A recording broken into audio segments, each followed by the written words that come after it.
بسم الله الرحمن الرحيم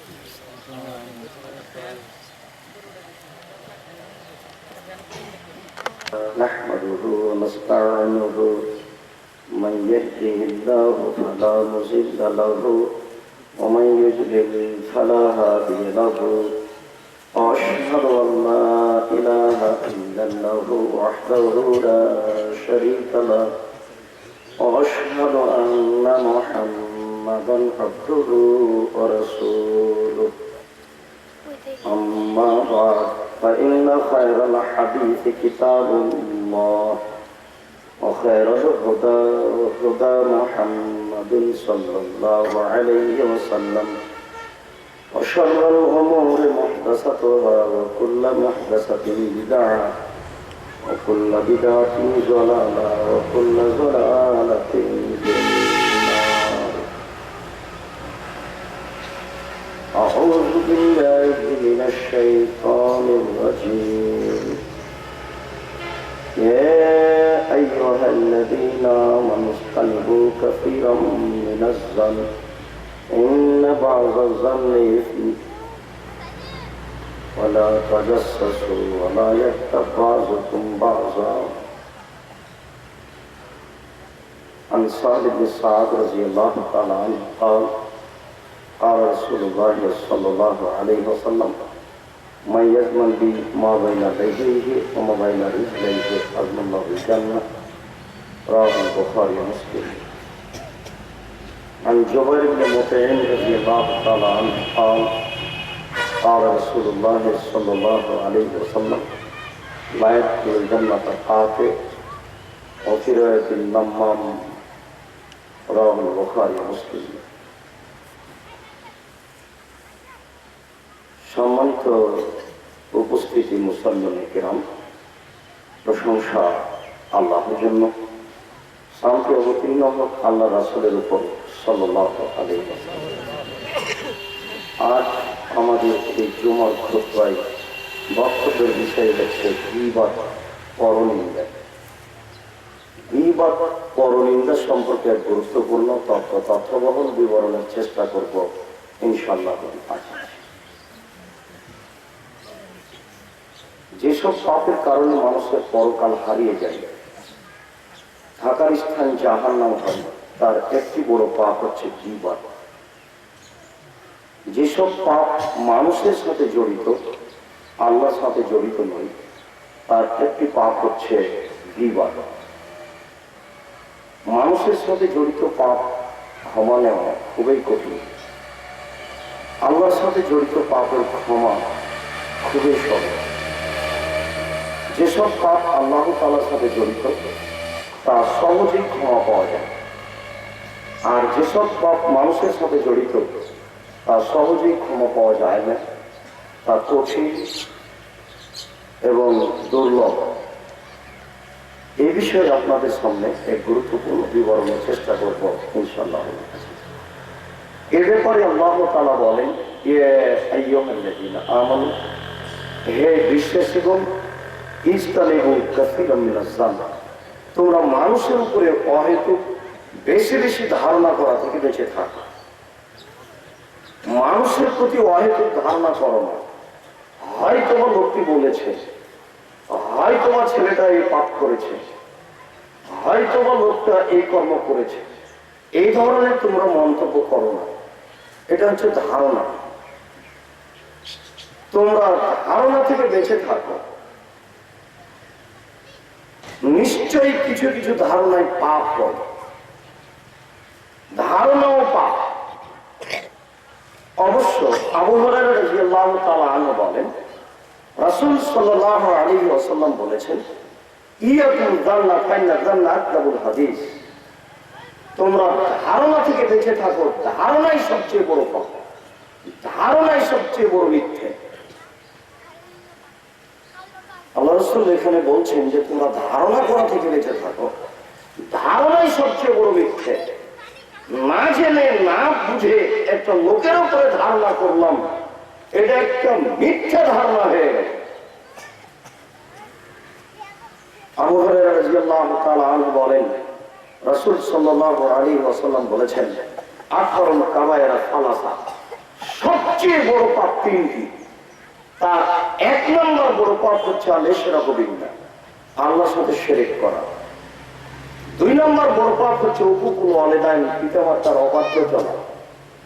আর তিন নম্বর বড় পাপ হচ্ছে কাউলুজ জুরে, মিথ্যা সাক্ষী দেওয়া। মিথ্যা পৃথিবীর তৃতীয় মহাপাপ। আর অত্র হাদিসে আল্লাহ রাসূল বলছেন ধারণাই সবচেয়ে বড় মিথ্যে। মানুষ যদি ধারণাকে সবচেয়ে বড় মিথ্যা মনে করত, জানত, বুঝত, তাহলে সমাজে এরূপ দুরবস্থা নেমে আসত না। কেউ কারো প্রতি অহেতুক মন্তব্য করে পাপের ভাগীদারি হতো না এবং সমাজে বিশৃঙ্খলা ঘটত না। যখন আপনার কথা শুনলেন যে অমুজিরাতে আমার ব্যাপারে বলা বলি করছে ধারণা করে, অথচ এই বিষয়ে আমি কিছুই জানি না, তখন আপনি অবশ্যই তা ঠেকানোর জন্য চেষ্টা করবেন। আর কেউ আপনার পক্ষে হবে, আর ওটাকে ছড়ানোর জন্য আরো কেউ চেষ্টা করবে, তখন সমাজে নেমে আসবে অশান্তি। সবাই তখন এই পাপের সাথে জড়িয়ে যাবে। এই জন্য আল্লাহ রাসূল বলছেন ধারণাই সবচেয়ে বড় মিথ্যা। এরপরে আল্লাহ তাআলা বলেন, ওয়ালা তাজাসসু, তোমরা মানুষের দোষ ত্রুটি উদ্ঘাটন করো না। মানুষের দোষ ত্রুটি উদ্ঘাটন করা নাজায়েজ, হারাম। রাসূল সাল্লাল্লাহু আলাইহি ওয়াসাল্লাম অন্য জায়গায় বলেন, মান সাতারা মুসলিমান সাতারাহুল্লাহু ফিদ দুনিয়া ওয়াল আখিরাহ। কেউ যদি মানুষের দোষ ত্রুটিকে গোপন রাখে, তাহলে আল্লাহ তাআলা তার দোষ ত্রুটিকে বিচারের মাঠে লুকিয়ে রাখবেন, কিয়ামতের মাঠে লুকিয়ে রাখবেন। ওটা তো আপনি এখন বুঝতে পারছেন না যে বিচারের মাঠ কত কঠিন। আপনি একজন লোকের দোষ জানতে পারলেন যে এই লোকটা এই অশ্লীল কাজ করেছে, এরপরে যদি আপনাকে কিছু বলতে হয় তাকেই বলবো, কিন্তু তাকে ডুবানোর জন্য আপনি একটা সুযোগ নেবেন কেন? শরীয়তের দৃষ্টিতে একটা নেহায়েত অন্যায় পাপ। রাসূল সাল্লাল্লাহু আলাইহি ওয়াসাল্লাম বলেন, কেউ যদি কারো দোষ ত্রুটিকে গোপন রাখে, তাহলে আল্লাহ তাআলা তার দোষ ত্রুটিকে বিচারের মাঠে লুকিয়ে রাখবেন, গোপন রাখবেন, প্রকাশ করবেন। রাসূল সাল্লাল্লাহু আলাইহি ওয়াসাল্লাম যে মানুষের দোষ ত্রুটি ঢেকে রাখতেন, এ ব্যাপারে আপনাদের সামনে একটা তথ্যবহুল হাদিসের অনুবাদ করছি। দেখেন তিনি কিভাবে মানুষের দোষকে ঢেকে রাখার চেষ্টা করতেন। বুরাইদা রাদিয়াল্লাহু তাআলা আনহু বলেন, যা মাইজ ইবনে মালিক ইলা নবী সাল্লাল্লাহু আলাইহি ওয়াসাল্লাম ওয়াকালা তাহির ইয়া রাসূলুল্লাহ। মাইজ ইবনে মালিক একজন সাহাবী, একদা রাসূলের নিকটে এসে বললেন, আল্লাহ রাসূল আমাকে পবিত্র করেন। তখন আল্লাহ রাসূল বললেন, ইরজি, তুমি বাড়ি ফিরে যাও, আস্তাগফিরুল্লাহ, তুমি আল্লাহর নিকটে ক্ষমা চাও, ওয়া তুব ইলাইহি, তুমি তওবা করো, তোমার পাপ ক্ষমা হয়ে যাবে। লোকটা চলে গেল।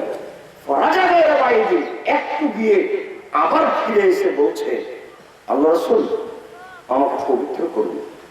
তখন আল্লাহ রাসূল বলছেন, ইরজি, তুমি ফিরে যাও, আস্তাগফিরুল্লাহ, আল্লাহর নিকটে ক্ষমা চাও, ওয়া তুব ইলাইহি, তুমি তওবা করো, তোমার পাপ ক্ষমা হয়ে যাবে।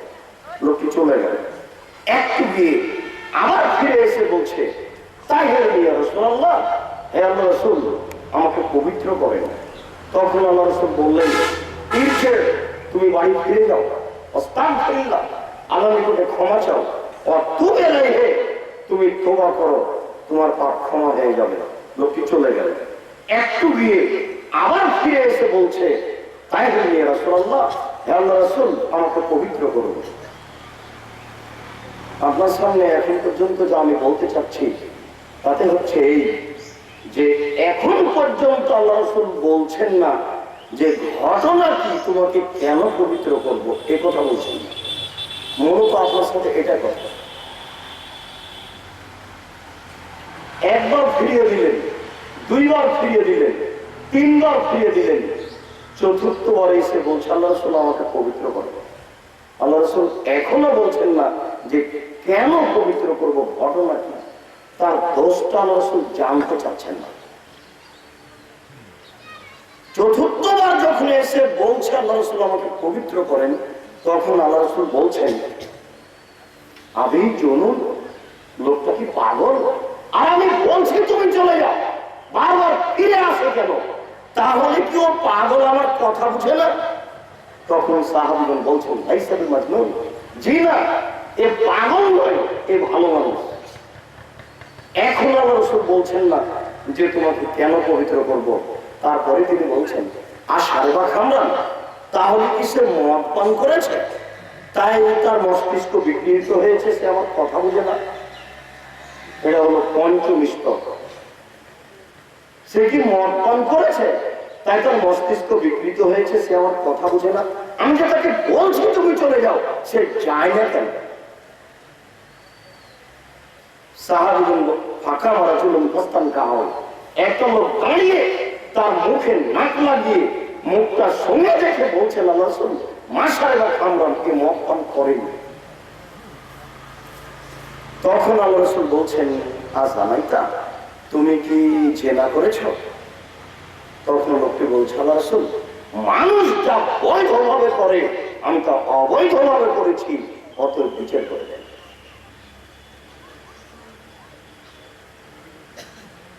ষষ্ঠ স্তরে গিয়ে আল্লাহ রাসূল বলছেন তুমি কি অশ্লীল কাজ করেছো? ঘটনা কিন্তু আল্লাহ রাসূল পূর্বেই বুঝতে পেরেছিলেন। পবিত্রের বিষয়টি আল্লাহ রাসূল পূর্বে বুঝতে পেরেছিলেন, এর জন্য তিনি বারবার তাকে চলে যেতে বলছিলেন যে তোমার গোপন কথা আমি জানতে চাচ্ছি না, তুমি চলে যাও, তোমার ব্যাপারে কেউ সাক্ষী পেশ করেনি, তোমার আমি বিচার চাচ্ছি না। যা এই স্তরে এসে কথা প্রকাশ হয়ে গেল, বিচার হলো, তাকে পাথর দিয়ে মেরে দুনিয়া থেকে বিদায় করা হলো, এখানে কথা শেষ। মাইজুল মালিক যে মানুষের বাড়িতে কাজ করতো তার নাম হচ্ছে হোসাল।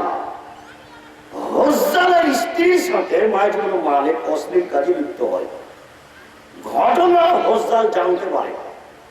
হোসাল ধনী মানুষ এলাকা। হোসাল বলেছিল মাইজ, ঘটনা যখন ঘটেই গেছে তুমি রাসূলের কাছে যাও, বিষয়টি পেশ করো, দেখো তো তিনি কি বলেন। এই কারণে এই মাইজুল মালিক কাজের মানুষ, মালিকের পরামর্শে আল্লাহ রাসূলের কাছে এসে প্রস্তাব পেশ করেছে। বিচার হলো হলো কোন একদিন হোসাল রাস্তায় আসছেন আর আল্লাহ রাসূল যাচ্ছেন, মুখামুখি সাক্ষাৎ। তখন আল্লাহ রাসূল বলছেন হোসাল লাউ সাতারতা খাবারা মাইজুল মালিক বিসাওয়াক লাকুনতা খায়রান কাসীর। হোসাল তুমি যদি মাইজুল মালিকের ঘটনাটা তোমার কাপড়ে লুকিয়ে রাখতে তাহলে যে কত ভালো হতো, তোমাকে আমি কি দিয়ে বুঝাই। ওখানে ইসিম তাফসীর একটা শব্দ ব্যবহার করা হয়েছে যেটা আপনাকে বোঝানো যাবে না, যারা কিছু আরবি গ্রামার বুঝে তারাই বুঝবে। হোসাল তুমি যদি তার ঘটনাটা লুকিয়ে রাখতে তাহলে যে কত ভালো হতো, তাহলে যে কত ভালো হতো, তাহলে যে কত ভালো হতো। কেন তুমি তাকে আমার কাছে পাঠিয়ে দিলে? আমার কাছে কথা প্রকাশ হয়ে গেলে বিচার হবেই। তুমি তার ঘটনা লুকিয়ে রাখলে কত যে ভালো হতো। আপনাকে আমি কি দিয়ে বুঝাই যে মানুষের দোষ ত্রুটি লুকিয়ে রাখার জন্য আল্লাহ রাসূল কত চেষ্টা করেছেন, অথচ বাঙালি জাতি কত খারাপ। যদি কেউ কারো দোষ বুঝতে পারে তাহলে যেখানে বসবে মানুষের সামনে সেখানে ওটা বলবে। আর এই গণতন্ত্র যে কত খারাপ, গণতন্ত্র যে কত খারাপ, গণতন্ত্র যে কত খারাপ, এর চেয়ে নিকৃষ্ট ন্যাক্কারজনক নোংরা জঘন্য বর্বর পৃথিবীতে কোনো কাজই নাই। 40 বছর আগে কে কোন পাপ করেছে সেই পাপ আজ পেপার পত্রিকা লেখা হচ্ছে। চিনতে পেরেছেন শরীয়তের কত বিরোধী কাজ এরা করছে? ওটা আপনি তো দেশের একজন সদস্য, আপনাকে তো খুব ভালোভাবে চিনি। আপনি তো নেতার জন্য ছুটে বেড়ান, অমুকের চরিত্র ফুলের মতো পবিত্র বলেন। নিজেকে কেন মুসলমান দাবি করেন ভাবতে পারেন না? 40 বছর 42 বছর আগে যে পাপ হয়েছে, কি হয়নি, সেটা আজকে আপনি পেপার পত্রিকায় লিখেন কোন ইতস্তবোধে, কোন লজ্জায়? আপনার বিজ্ঞানে আপনার বুদ্ধি, আপনার কাছে মুসলমানের কোন বৈশিষ্ট্য নেই। আল্লাহ নবী একটা পাপকে ঢেকে রাখার জন্য কত চেষ্টা করেন, আপনাকে আমি খুঁজিয়ে ধর্ম নিতে পারি। হাদিস তো আজও আছে, 1450 বছর থেকে হাদিস গ্রন্থে পড়ে আছে। কেউ তাকে পড়ে না, বুঝেও না, জাতির সামনে পেশও করে না। 98টা মসজিদের ইমামই হচ্ছে মুন্সি মানে ও কিছু জানে না, এমনিতে জুমা মসজিদে উঠে কেসা কাহিনী বলে ও পড়ে না, ওরা প্রয়োজন মনে করে না। আর যত শ্রোতা বসে আছে ওরা হয় আওয়ামী লীগ, না হয় বিএনপি, না হয় জাতীয় পার্টি। কারো চরিত্র আচরণ ভালো নয়, একজন আরেকজনের উপরে হায়ানের মতো থেকে আছে, এলেই তাকে জড় করবে। ও কি বুঝবে হাদিসের সর্বর্ণ, ও কি বুঝবে হাদিসের নীতি? আল্লাহ রাসূল তাকে একবার ফিরিয়ে দিলেন, দুবার ফিরিয়ে দিলেন, তিনবার ফিরিয়ে দিলেন, চতুর্থবারে বলছেন যে ও কি পাগল, তখনও ফিরে গেলে বিচার হবে না। পঞ্চমবারে বলছেন ও কি মদ পান করেছে, তখনও তিনি বলছেন না যে তোমাকে পবিত্র করবো কেন, ঘটনা কি, এ কথা তুমি বলছেন। আপনাকে বোঝাতে চাচ্ছিলাম যে মানুষের দোষ ত্রুটি ঢেকে রাখার জন্য আল্লাহ রাসূল কত চেষ্টা করেছেন। আমি একজন আপনার দিনী ভাই হিসেবে বলে যাচ্ছি, বাকি জীবন যতই আপনার অসুবিধা হোক, প্রতিপক্ষকে একেবারে হত্যা করার মতো আপনার সুযোগ চলে আসুক, যাকে মারাই লাগবে, এরপর আপনি তার দোষ ত্রুটি উদ্ঘাটন করিয়েন না, ওকে সমাজে খাটো করার চেষ্টা করিয়েন না। এটা শরীয়তে একেবারেই হয় না।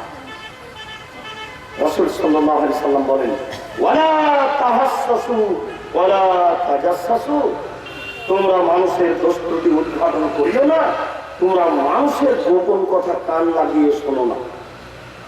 ওরা দুইজন কি বলা বলি করছে এটা আপনি শুনতে পাবেন না, ওরা ঘরের মধ্যে কি বলছে এটা আপনি শুনতে পাবেন না, ওরা স্বামী স্ত্রী ঘরে কি বলছে আপনি কোন জায়গাতে কান লাগিয়ে শুনতে পাবেন না। আল্লাহ রাসূল বলছেন, কেউ যদি কারো গোপন কথা কান লাগিয়ে শুনে, তাহলে আল্লাহ তাআলা বিচারের মাঠে তামা সীসাকে জাহান্নামের আগুনে গলিয়ে তার কানে ঢেলে দিলেন। এটা হলো তার গোপন কথা শোনার ফল। যে কথা শুনে আপনি তাকে সমাজে খাটো করতে চাচ্ছেন, যে ব্যক্তি মানুষের গোপন কথা কান লাগিয়ে শুনবে, আল্লাহ নবী বলছেন, মুসলিম গ্রন্থের হাদিস, বিচারের মাঠে তামা সীসাকে জাহান্নামের আগুনে গলিয়ে তার কানে ঢেলে দিলেন। এখন শোনো তুমি গোপন কথা। মহান আল্লাহ বলেন, অবশ্যই তোমাদের কেউ যেন করো গীবত, পরনিন্দা না করে। গীবত পরনিন্দা মহাপাপ। আবু হুরায়রা রাদিয়াল্লাহু তাআলা আনহু বলেন, রাসূল সাল্লাল্লাহু আলাইহি ওয়াসাল্লাম বলেছেন, তাজিদুনা ইয়াউমাল কিয়ামাহ শাররা ওয়াজহান আল্লাযী ইয়াতি বিহাওলায়ে ওয়া ইয়াতি বিহাওলায়ে, তোমরা বিচারের মাঠে সবচেয়ে নিকৃষ্ট লোক পাবে ওদেরকে, যারা মানুষের গীবত করত, একবার এখানে এক কথা, একবার ওখানে এক কথা। এরাই হবে বিচার মাঠে সবচেয়ে খারাপ মানুষ। যাদের দুইটা মুখ, যাদের মুখ দুইটে, তারা বিচার মাঠে সবচেয়ে খারাপ মানুষ হবে, সবচেয়ে নিকৃষ্ট মানুষ হবে। যারা গীবত পরনিন্দা করে, তারাই হচ্ছে দুই মুখের অধিকারী, তারাই হচ্ছে সবচেয়ে নিকৃষ্ট মানুষ। জুবাইর ইবনে মুতাইম রাদিয়াল্লাহু তাআলা আনহু বলেন, রাসূল সাল্লাল্লাহু আলাইহি ওয়াসাল্লাম বলেছেন, লা ইয়াদখুলুল জান্নাতা কাতিল ওয়া ফিরাতিন নাম্মাম, যারা সম্পর্ক ছিন্ন করে তারা জান্নাতে যাবে না। যারা পরস্পর গীবত করে লায়াদখুলুল জান্নাতা কাত্তা, যারা গীবত করে তারা জান্নাতে যাবে না। অফি রয়াতিন নামাম, যারা চুগলখড়ি করে, যারা এখানকার কথা ওখানে লাগায়, ওখানকার কথা এখানে লাগায়, এরাই হচ্ছে চুগলখোর। এরা তাহাজ্জুদ করে জান্নাতে যাবে না। বুখারী মুসলিম। এরা হজ করে জান্নাতে যাবে না। রাতে তাহাজ্জুদ করে কপালে দাগ হলেও হবে না। আল্লাহ রাসূল বলছেন লায়াদখুলুল জান্নাতা কাত্তা, যারা গীবত করে তারা জান্নাতে যাবে না। অফি রিওয়ায়াতিন নামাম, যারা চুগলখড়ি করে তারা জান্নাতে যাবে না। মানুষের নিন্দা করে, জাতিকে সমাজে খাটো করে মানুষ তাহাজ্জুদ করে জান্নাত কিনতে পারে না।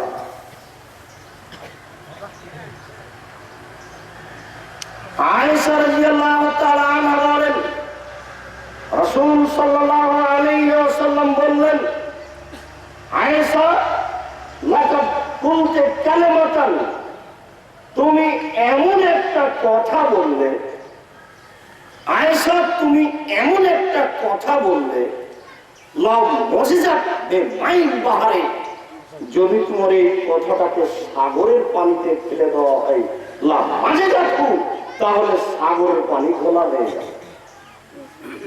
হাদিসে কোনো বুঝাতে পারি না। আল্লাহ রাসূলের স্ত্রীর আরেকজন স্ত্রীর নাম ছিল সাফিয়া। সাফিয়া দেখতে ছিলেন খুব সুন্দরী। সাফিয়া ছিলেন বড় লোকের মেয়ে। সাফিয়া ছিলেন এক দেশের রাজার মেয়ে, তবে সাজ ছিল তার খাটো। আয়েশা বুঝতে পারতেন যে আল্লাহ রাসূল সাফিয়াকে সুন্দরী বলেই ভাবেন। এটাকে আয়েশা ঠেকাতে চাইতেন। তখন আয়েশা বলেছিলেন, আরে সাফিয়া তো খাটো মেয়ে, আপনি তার ব্যাপারে কি বলেন? এই খাটো কথাটা আয়েশা উল্লেখ করেছিলেন আল্লাহ রাসূলের সামনে, যে ও খাটো। এই কথাটা আল্লাহ রাসূলের সামনে আয়েশা উল্লেখ করেছিলেন। তখন আল্লাহ রাসূল বলেছেন, আয়েশা লাকাদ কুলতে কালিমাতান, তুমি এমন একটা কথা বলেছো, মানে সাফিয়া খাটো, তুমি এমন একটা কথা বলেছো, এই কথা যদি ভারত সাগরে, আটলান্টিক মহাসাগরে তোমার ফেলে দেওয়া হয়, তাহলে সারা সাগরের পানি ঘোলা হয়ে যাবে। আপনাকে আমি বুঝাতে পারবো কথাটা কত বড়? কথাটা তো আমার আর আপনার কাছে কিছুই না। আমার আর আপনার কাছে এই কথার 5 পয়সা দাম নেই। কথাটা হলো যে খাটো, তো এই কথা আপনারা আমার কাছে কি দাম আছে?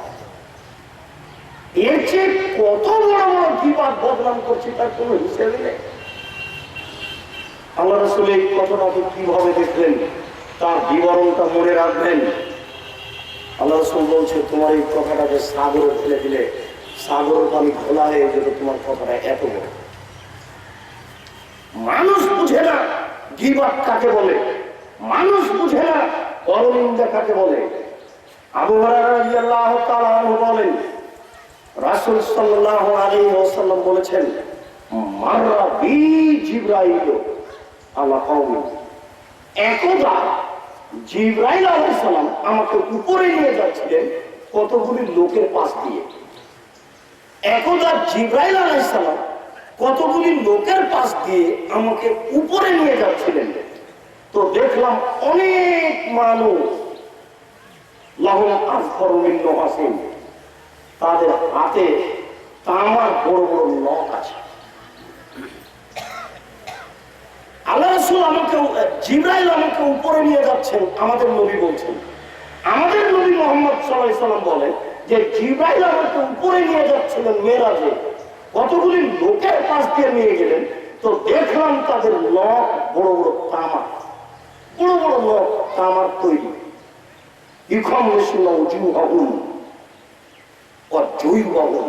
এই বড় বড় নখ দিয়ে মুখকে খামচাচ্ছে, নিজের মুখকে নিজে খামচাচ্ছে, এইভাবে বুককে খামচাচ্ছে। বড় বড় নখ দিয়ে মুখকে ধরছে আর বস্তু তুলে ফেলছে, নিজের মুখের বস্তু নিজে এই নখ দিয়ে তুলে ফেলছে। তখন আমি বললাম, জিবরাইল মানে হয় এরা কারা যারা নিজের নখ দিয়ে নিজের মুখের বস্তু তুলে ফেলছে, এরা কারা?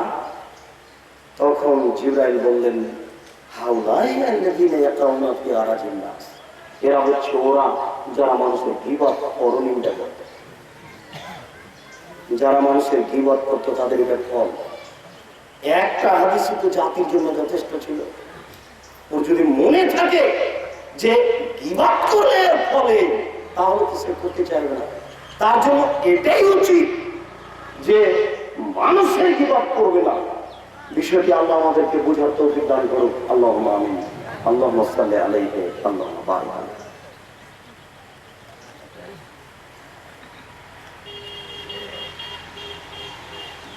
আলহামদুলিল্লাহি ওয়াহদা ওয়াসসালাতু ওয়াসসালামু আলা মান লা নাবিয়্যা বা'দা। আবু হুরায়রা রাদিয়াল্লাহু তাআলা আনহু বলেন, রাসূল সাল্লাল্লাহু আলাইহি ওয়াসাল্লাম বলেছেন, লা তুযিল মুসলিমিনা, তোমরা কোন মুসলমানকে কষ্ট দিও না। ওয়ালা তাত্তাবিউ আওরাতাহুম, তোমরা মানুষের দোষ ত্রুটির পিছনে পড়ো না। ওয়াই ইয়াত্তাবিউ আহাদুহুম আওরাতান নাস, যদি কোনো মানুষের দোষ ত্রুটি উদ্ঘাটন করে, ইয়াত্তাবিল্লাহু আওরাতাহু, তাহলে আল্লাহ তার দোষ ত্রুটিকে উদ্ঘাটন করবেন। আবার বুঝেন, আল্লাহর নবী বললেন যে তোমরা মানুষের দোষ ত্রুটির পিছনে লেগো না, এটা ঠিক নয়। শোনো, কেউ যদি কারো দোষ ত্রুটি উদ্ঘাটন করে, তাহলে আল্লাহ তার দোষ ত্রুটি উদ্ঘাটন করবেন। তাহলে আমি যদি কারো পিছনে লাগি, তো আমার পিছনে কে লাগবে বলেন তো? আল্লাহ। নেবার মোকাবেলা করেন। আপনি শক্তিশালী, আল্লাহ শক্তিশালী দেখেন। আল্লাহ নবীদের কথা বলছেন, বিশ্বাস করুন, আপনি যদি কারোর বিরুদ্ধে লাগেন, তাহলে আল্লাহ আপনার বিরুদ্ধে লেগে যাবে। এবার আল্লাহ রাসূল বলছেন যে মাইয়াত্তাবিউল্লাহু তাআলা ইয়াফদাহু, যার পিছনে আল্লাহ লেগে যাবেন, তাকে আল্লাহ অপমান করেই ছাড়বেন। ওয়ালাউ কানা ফি জাওফি আহাদিহি, সে যদি মানুষের বদনাম করার পরে তার উটের পেটের ভিতরে লুকিয়ে যায়। মানুষের বদনাম করেছে, এরপরে ও যেন ধরা না পড়ে, এই কারণে ও তার উটের পেটের ভিতরে লুকিয়ে গেছে। আল্লাহর নবী বলছেন যে ও যদি তার উটের পেটের ভিতরে লুকিয়ে যায়, তবে আল্লাহ তাকে ছাড়ে না। আল্লাহ তাকে অপমান করেই ছাড়বে। আপনি এখন বুঝতে পারছেন না, কিন্তু 6 মাস, বছর, 10 বছর পরে আপনার এই ফল ভোগ করতেই আজও তার কাল। আপনার একদিন অবনতি আসবেই, এই জন্য আপনি এই পথ থেকে বেঁচে থাকুন। আবু হুরায়রা রাদিয়াল্লাহু তাআলা আনহু বলেন, রাসূল সাল্লাল্লাহু আলাইহি ওয়াসাল্লাম বলেছেন, মান কানা যাল ওয়াজহাইনি ফি দুনিয়া, কারো যদি দুনিয়াতে দুইটি মুখ হয়, কেউ যদি মানুষের গীবত করে, তাহলে তার দুনিয়াতে দুইটি মুখ। মান কানা, যার হবে দুইটি মুখ দুনিয়াতে, এখনই আমল কিয়ামা লিসানান মিন নার, তাহলে বিচারের মাঠে তার মুখে হবে দুইটি আগুনের জিহ্বা। দেখুন তো মনে থাকে কিনা। কেউ যদি মানুষের দুনিয়াতে গীবত করে, তাহলে পরকালে তার মুখে কি হবে? দুইটা জিহ্বা হবে আগুনের। আগুন দিয়ে তৈরি করে আল্লাহ তার মুখের উপরে দুটো জিহ্বা করে দিলেন। দুনিয়াতে তার ছিল দুইটা মুখ, ওখানে এক কথা বলেছে, এখানে এক কথা বলেছে। এই জন্য বিনিময়ে আল্লাহ তাআলা কিয়ামতের মাঠে তাকে দুইটা জিহ্বা দিবেন, আপনি সাবধান থাকুন। আবু হুরায়রা রাদিয়াল্লাহু তাআলা আনহু বলেন, রাসূল সাল্লাল্লাহু আলাইহি ওয়াসাল্লাম বলেছেন, হাল তাদরুনা মাইকুল নাসাল্লাহ, সঙ্গী সাথী বলতে পারো মানুষকে বেশি বেশি জাহান্নামে প্রবেশ করায় কি? সঙ্গী সাথী বলতে পারো মানুষকে বেশি বেশি জাহান্নামে প্রবেশ করায় কি? সঙ্গী সাথী বলতে পারো মানুষকে বেশি বেশি জাহান্নামে প্রবেশ করায় কি? এই কথা বলতে বলতেই আল্লাহ রাসূল বলছেন, আল ফাত আল খাম, মুখ এবং লজ্জাস্থান। মুখে মানুষকে সবচেয়ে বেশি জাহান্নামে নিয়ে যায়। আপনি ভালো মানুষ, ভালো খেয়ালের মানুষ বাড়িতে খাওয়া দাওয়ার পরে ওই দোকানে গিয়ে বসলেন। দোকানে গিয়ে বসতেই দেখছেন যে আর একজনের বিপদ হচ্ছে, তখন আপনি বললেন যে ঠিকই বলেছেন, লোকটাই ঠিক মেনে যাবে। এখন আপনার মুখে দুটো জাহান্নামের জীবন, আপনি ওখানে গেলেন কেন? বহু দিন থেকে বলে আসছে আপনাকে যে আপনার বাঁচার 3টি পথ। বহুদিন থেকে আপনাকে বলে আসছে যে আপনার বাঁচার 3টি পথ। এক, মুখ বন্ধ করুন, মুখ ব্যবহার করবেন না, ভালো কথা ছাড়া মুখ ব্যবহার করা যাবে না। 2, অলিয়াসা বাইক, জরুরি প্রয়োজন ছাড়া বাড়ি ত্যাগ করা যাবে না। দোকানপাটে প্রয়োজন থাকলে দাঁড়িয়ে নিতে হবে, নেওয়া শেষ হলে ওখান থেকে চলে যেতে হবে। আপনি বসলেন কেন? আপনি জানেন না যে বসলে আর একজনের বদনাম শুনতে হবে?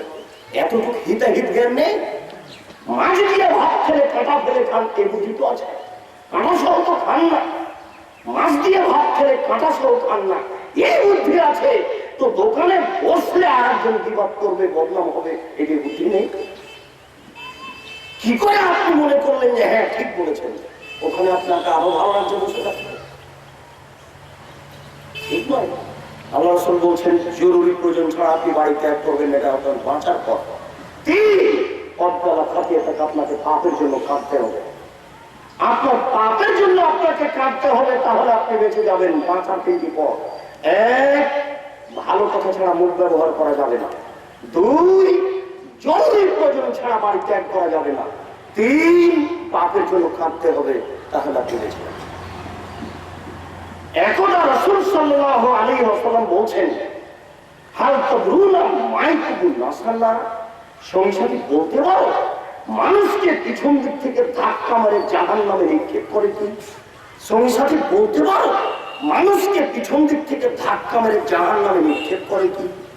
কি এমন আছে যে জিনিস মানুষকে মুখের ভরে, মুখের মাধ্যমে জাহান্নামে নিক্ষেপ করে? এই কথা বলতে বলতেই তিনি তার নিজের জিহ্বাটা ধরে নিয়ে বলছেন, এই জিহ্বা মানুষকে পিছন দিক থেকে ধাক্কা মেরে জাহান্নামে নিক্ষেপ করে। দেখেন জিহ্বা আপনার বন্ধু কি শত্রু? আপনি তো এমনি চলছেন পশু প্রাণীর মতো। পশু প্রাণী খাচ্ছে, পায়খানা করছে, দিন কাটাচ্ছে। আমার আপনার অবস্থা তাই, আমি আর আপনি এখন পশু হয়ে গেছি। এইটাই জ্ঞান হারিয়ে ফেলেছি, বোধগম্য হারিয়ে ফেলেছি, বোধোদয় হারিয়ে ফেলেছি। মানুষকে ঠকাতে হবে, এটাই আমার চরিত্র। মানুষের ক্ষতি করতে হবে, এটাই চরিত্র। মানুষের বিপদ পরনিন্দা করতে হবে, এটাই চরিত্র। আবু হুরায়রা রাদিয়াল্লাহু তাআলা আনহু বলেন, রাসূল সাল্লাল্লাহু আলাইহি ওয়াসাল্লাম বলেছেন, হাল তাদরুনা মান গীবাত, সঙ্গী সাথে বলতে পারো গীবাত কাকে বলে? সঙ্গী সাথে বলতে পারো গীবাত কাকে বলে? তখন সাহাবীগণ বলছেন, আল্লাহ ওয়া রাসূলুহু আ'লাম, জি না আমরা জানি না, আল্লাহ এবং আল্লাহর রাসূল ভালো জানেন গীবাত কাকে বলে, পরনিন্দা কাকে বলে। তখন আল্লাহ রাসূল বলছেন, যিকরুকা আখাকা ইয়াকরাহু, তুমি তোমার ভাইয়ের কোন কথা বলবে, এই কথা যদিও শুনতে পাই, তাকে যদি খারাপ লাগে, এটাই হলো গীবাত। মনে রাখবেন, আবার বলছি, আপনি কোন ব্যক্তির কোন কথা এখানে বসে বলছেন, এই কথা যদিও শুনতে পাই, তাকে যদি খারাপ লাগে, এটাই হলো গীবাত। আবার বুঝুন, সাহাবীগণ একথা বলছেন, আল্লাহ রাসূল সাহাবীগণকে বললেন, আচ্ছা তোমরা বলতে পারো গীবাত কাকে বলে? তখন সাহাবীগণ বলছেন, জি না আমরা বলতে পারি না গীবাত কাকে বলে, আল্লাহ এবং আল্লাহর রাসূলই ভালো জানেন গীবাত কাকে বলে। তখন আল্লাহ রাসূল নিজেই বলছেন, শোনো, যিকরুকা আখাকে বলে একরাহু, তুমি তোমার ভাইয়ের কোন কথা বলছো, এই কথা যদিও শুনতে পাই, তাকে যদি খারাপ লাগে, এটাই হলো গীবাত। এবার সাহাবীগণ বলছেন, আল্লাহ রাসূল আরাইতা ইন কানা ফিহি মাকুল, এবার আপনি বলেন তো আল্লাহ রাসূল, ও যদি চুরি করে থাকে আর আমি যদি বলি চোর, তাহলে কি গীবাত হবে? ও যদি জেনা করে থাকে আর আমি যদি বলি জেনাকার, তাহলে কি গীবাত হবে? এটা তো বলবই, কেমন ও তো করেছে, এটা কি তাহলে গীবাত হবে? তখন আল্লাহ রাসূল বলছেন, শোনো, ইন কানা ফিহি মাকুল ফাকাদ ইক্তাবতাহু, ও যদি চুরি করে থাকে আপনি বলো, তাহলে গীবাত। ও যদি চুরি না করে থাকে তুমি বলো, তাহলে অপবাদ। দুই বরং দুইটি। মনে রাখতে হবে মরা পর্যন্ত। ও যদি যে না করে থাকে তুমি সমাজে বলো তাহলে গীবত, আর যদি না করে থাকে তুমি বলো তাহলে অপবাদ। দুইটা শাস্তি দুই রকম। ও যদি অশ্লীল কাজ করে না থাকে আপনি বলেন তাহলে আপনাকে 80 লাঠি পিটাতে হবে। যতক্ষণ পর্যন্ত আপনাকে 80 লাঠি পিটানো না হবে ততক্ষণ পর্যন্ত আপনি পবিত্র হবেন না। এটা হলো এক অংশ। আর আরেকটা অংশ হলো এই যে ও অশ্লীল কাজ করেছে তাই আপনি বলছেন এবার গীবত। এবার তার হাত ধরে ক্ষমা নেওয়া ছাড়া এই পাপ ক্ষমা হবে না। বড় পাপ দুই ভাগে বিভক্ত, একগুলি আল্লাহর সাথে জড়িত, একগুলি মানুষের সাথে জড়িত। আল্লাহর সাথে জড়িত পাপ যতই বড় হোক, যতই কঠিন হোক, যেমন আল্লাহ রাসূল বলছেন মায়া কোনো দিরহাম রে বাবা ইয়ালাম আসাদুল সিত্তাতি ওয়া সালাসিনা জিনিয়া, কে যদি জেনে শুনে 1 টাকা সুদ খায় 36 বার জেনা করে যত পাপ হবে 1 টাকা সুদ খেলে তার চেয়ে বেশি পাপ হবে। দেখেন কত কঠিন কথা। আল্লাহ রাসূল বলছেন আরেবা সাবুনা জুজান আইসা আইন করে লম্বাও, সুদের পাপের 70টি ভাগ রয়েছে। ছোট ভাগ হলো মার সাথে জেনা করে যেমন পাপ হয়। সুদের পাপের অবস্থা, কোটি কোটি টাকার সুদ খেয়েছে, গাড়ি বাড়ি করে ঘুরে ফেলেছে, ময়মনসিংহ শহরে কয়েকটা বাড়ি করেছে, ঢাকাতেও কয়েকটা করেছে, কোটি কোটি টাকা সুদ খেয়েছে। আজকে এই বক্তব্য শোনার পরে রাতে বলছে আল্লাহ আমার ভুল হয়ে গেছে, তুমি আমাকে মাফ করো। আল্লাহ তার সব পাপ ক্ষমা করে দেবেন ইনশাআল্লাহ। টাকা যতই হোক না কেন, বাড়ি বাড়ি যতই হোক কেন, এই পাপ কার সাথে জড়িত? আল্লাহর সাথে জড়িত। আল্লাহর সাথে জড়িত পাপ ক্ষমা নেওয়া সহজ, মানুষের সাথে জড়িত পাপ ক্ষমা নেওয়া সহজ নয়। এই বাত হচ্ছে মানুষের সাথে জড়িত পাপ। এই জমি আপনার 22, 62, 72 জমি জরিপ আছে, নিখুঁত জমি, কোনো সমস্যা নেই। আপনি এখানে আলু চাষ করেছেন, গরু আপনার, লাঙ্গল আপনার, শ্রম আপনার, সবকিছু আপনার। শুধুমাত্র আলু উঠিয়ে নিয়ে এসে বড় আলুগুলি বস্তার মুখের উপরে রেখে বাজারে নিয়ে গিয়ে মাত্র 5 টাকা ঠগিয়ে মনে বিক্রি করেছেন। এই যে ঠগিয়ে বিক্রি করলেন, এই পাপ তোবা করে ক্ষমা হবে না। এই পাপ হচ্ছে মানুষের সাথে জড়িত। যত মানুষকে ঠগিয়ে আলু বিক্রি করেছেন সবাইকে টাকা ফেরত দিতে হবে, নইলে সবার কাছে ক্ষমা নিতে হবে। আপনি একজন কসাই গোস্ত বিক্রি করেন, প্রত্যেক গাড়িতে 50 করে গোস্ত কম দেন। আজকে আপনি এখন ক্ষমা চাচ্ছেন, আল্লাহ আমার ভুল হয়ে গেছে, তুমি আমাকে মাফ করো। আজীবন ক্ষমা চাইলে হবে না। এই লোকটার কাছে আপনি 5,000 টাকা কর্জ নিয়েছিলেন, আপনি নিঃস্ব 2,000 টাকা দিয়ে আপনার কাছে, আপনি তার কাছে ক্ষমা নেন, ভাই আমি দিতে পারছি না, আমাকে মাফ করেন, ভালো কথা। কিন্তু দিলেন না, আপনি হজে চলে গেলেন, বাকি জীবন তোবা করলে কাঁদলেও হবে না, টাকা ফেরত দিতেই হবে। একটা রিক্সাওয়ালা দাম চুক্তি কিছু করেননি, এখানে নেমে বলছেন কত ভাড়া, বলছে 100 টাকা। 1 থাপ্পড় লাগিয়ে দিলেন, চলে গেল। 10 টাকা দিয়েছেন, চলে গেল। এই পাপ তোবা করে ক্ষমা হবে না। রিক্সাওয়ালাকে খুঁজে বের করে তার হাত ধরে ক্ষমা নিতে হবে, এছাড়া পৃথিবীতে বিকল্প কোনো পথ নেই। আপনার জমি জায়গা আছে, ছোট ছেলেকে আদর করে 2 বিঘা জমি লিখে দিয়েছেন, এই যে পাপ হয়েছে, এই পাপ তোবা করে ক্ষমা হবে না। শুনুন, যারা মানুষের সাথে জড়িত পাপ করে দুনিয়া থেকে বিদায় নিচ্ছে তাদের বাঁচার কোনো পথ নেই।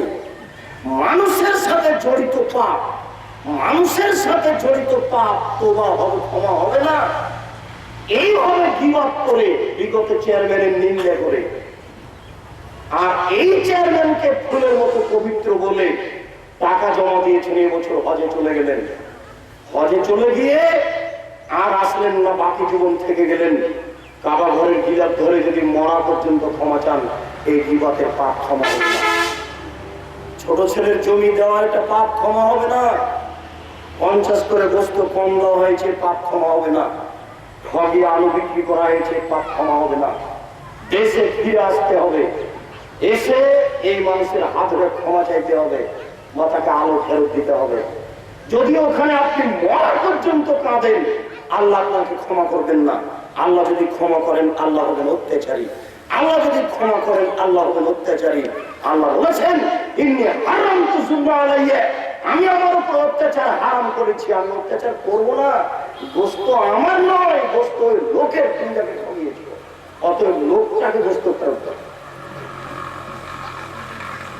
ছোট ছেলেকে ঠকিয়েছ, ওই জমি আমার নয়, ওই জমি ওই ছোট ছেলের, তুমি জমি ফেরত দাও। আপনি টাকা পরিশোধ করলেন না, ছেলের কাছ থেকে জমি ফেরত নিলেন না, বিগত চেয়ারম্যানের হাত ধরে নিন, ক্ষমা নিলেন না, দুনিয়া থেকে চলে গেলেন, আপনার কি হবে?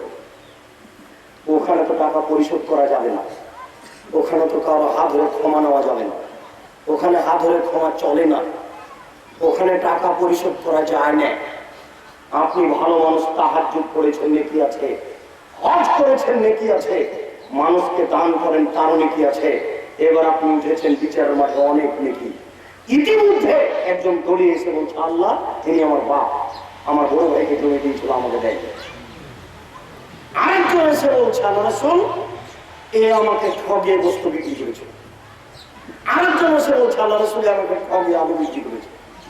আরেকজন এসে বলছে আমার গীবত পরনিন্দা করেছে। এখন কিভাবে বিচার হবে?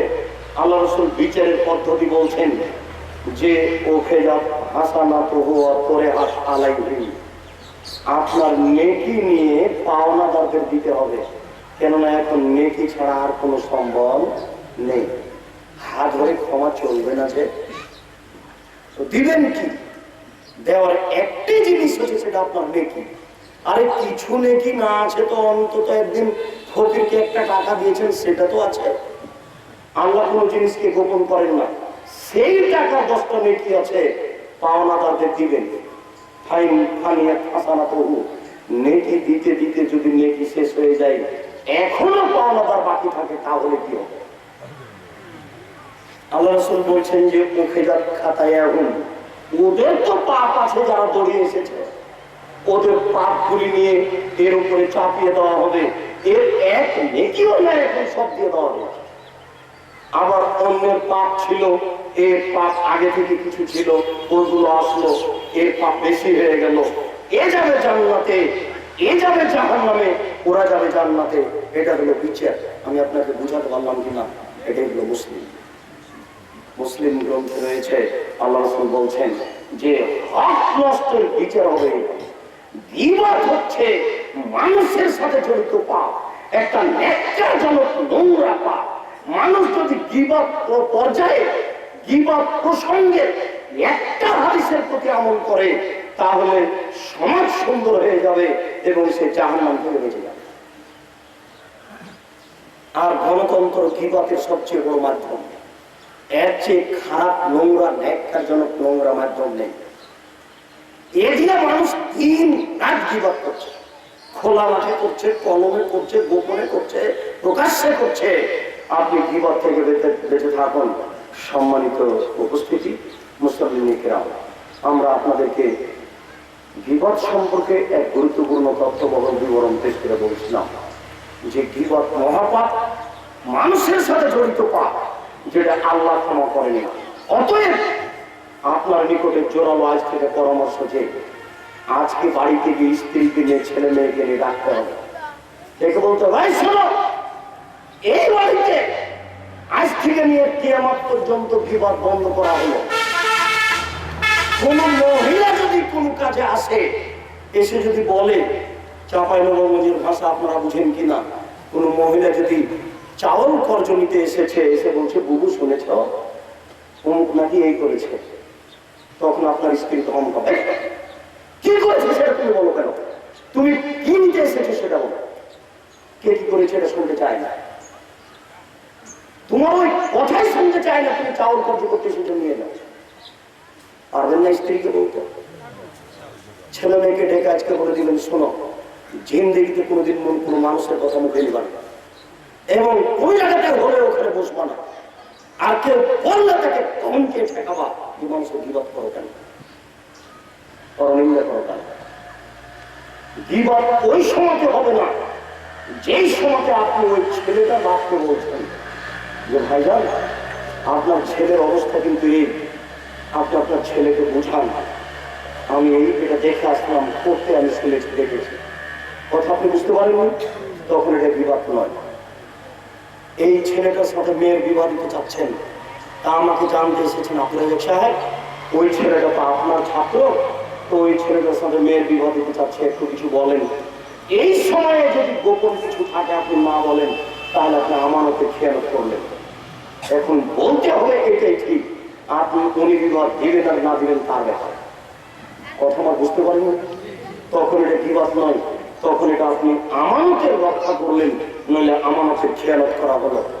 সব জায়গায় কথা বলা যাবে না, যারা নেতা, যারা অন্যায়কে ঠেকাতে পারে তার কাছে কথাটি পেশ করা যায়, এইভাবে কারো কথা সামনে পেশ করা যায়, তাছাড়া যায় না। সম্মানিত উপস্থিতি, আমরা আপনার সপরিবারের নিকটে জোরালো দাবি রাখছি যে আজ থেকে যেন আপনার পরিবারে বিবাদ না হয়, আল্লাহ তুমি আমাকে কবুল করো, আল্লাহ। সম্মানিত উপস্থিতি, আমরাও দুঃখিত, বিগত 2 মাসে 2 দিন আপনাদেরকে প্রোগ্রামের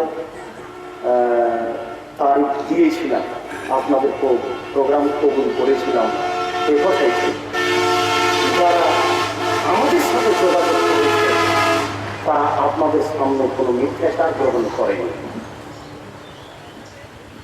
এটা আমাদের সমস্যা হোক, দুর্বলতা হোক, যেটাই হোক, আপনাদের দাওয়াত কবুল করে আমরা নির্ধারিত সময়ে উপস্থিত হতে পারিনি, এ কথাই ঠিক। এই জন্য আমরা দুঃখিত।